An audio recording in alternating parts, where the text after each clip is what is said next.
The biggest threat to the internet you've probably never heard of.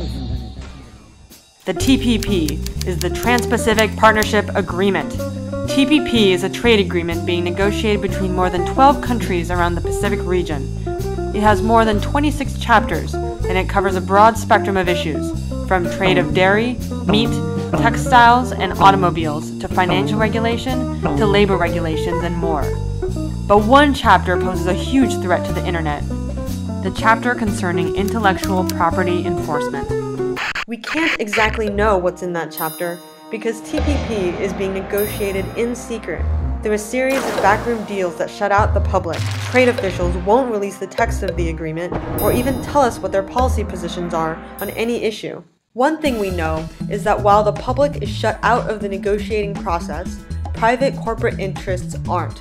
In particular, big content industries are spending ginormous amounts of money in lobbying to convince policymakers that more aggressive and draconian copyright laws will lead to more innovation, more creativity, and more jobs. But in reality, that just isn't the case. If adopted, the copyright enforcement measures proposed in the TPP could make the internet intimidating and repressive. Users will be afraid to view, share, and interact with digital content.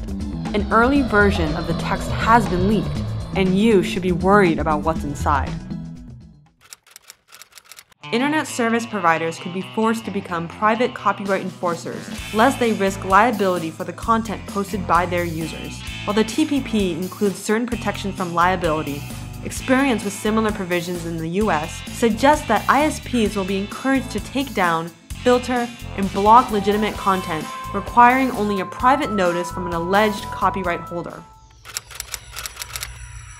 The copyright industry is obsessed with restricting users from tinkering with devices and content, out of the fear that people will then use them for copyright infringing purposes. So what they do is install digital rights management software, or DRM, on devices to limit what users can do. Despite growing evidence that DRM does much more harm than good, this prevents consumers from unlocking their phones to change telecom carriers.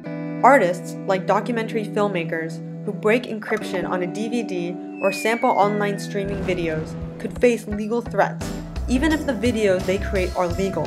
People with visual or reading disabilities can be prevented from changing the format of books and movies to make them more accessible.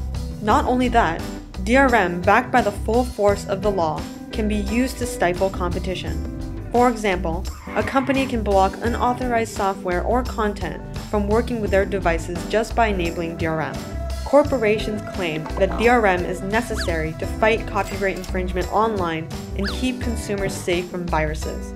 But there's no evidence that DRM does much to combat either of those things. Fans should not be treated like criminals, and companies should not get an automatic veto over user creativity, choice, and innovation. These are only some of the problems with the TPP's copyright enforcement provisions. They would be harmful for everyone, except for companies that use these policies to suppress innovative competitors or to criminalize sharing. Instead of spending their resources to create new products that respect the internet and new technologies, they're lobbying for policies that would hinder and break them. Severe copyright policies restrict our right to share, modify, and experiment with content and technology. Innovation cannot thrive without these freedoms. Internet users need to know what is going on in these secret trade negotiations. Internet users have a right to participate in this powerful international deal that will impact millions of lives for decades to come. Let's show our policymakers that we won't let backroom trade deals determine what we can do with our technology. Let's show them that we, the users, are unified against corporate efforts to restrict our rights. The internet is ours. It's up to us to defend it.